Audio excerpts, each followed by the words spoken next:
This is the Lone Crater YouTube. We hope this video helps. You start by protecting the original. Duplicate the background layer so you can always revert. Use quick selection or object selection to grab the subject quickly. Make sure you include fine details like hair or fabric edges.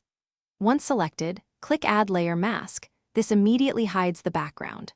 Now refine the mask with Select and Mask. Increase contrast a bit to tighten edges, and use the Refine Edge brush where needed. You're preparing the mask so feathering will blend, not blur critical edges. Once done, open the Properties panel for the mask to add a controlled feather. Start small, 0. 5 to 8 px, because high-res images need larger values. Use Select and Mask's global feather when you want consistent softening, and check Shift Edge to expand or contract if halos appear. Make sure to zoom in and paint on the mask with a soft, low-opacity brush to remove stray artifacts or restore detail. This combination gives you a natural edge instead of a harsh cutout, which preserves realism.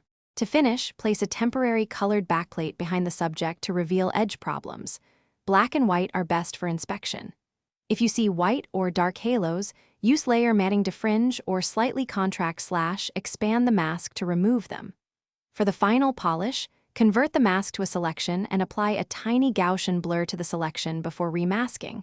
This produces subtle smoothing. If colors still spill, try selective color or hue/saturation on the subject to neutralize fringe. Thanks for watching. Consider subscribing if we helped you.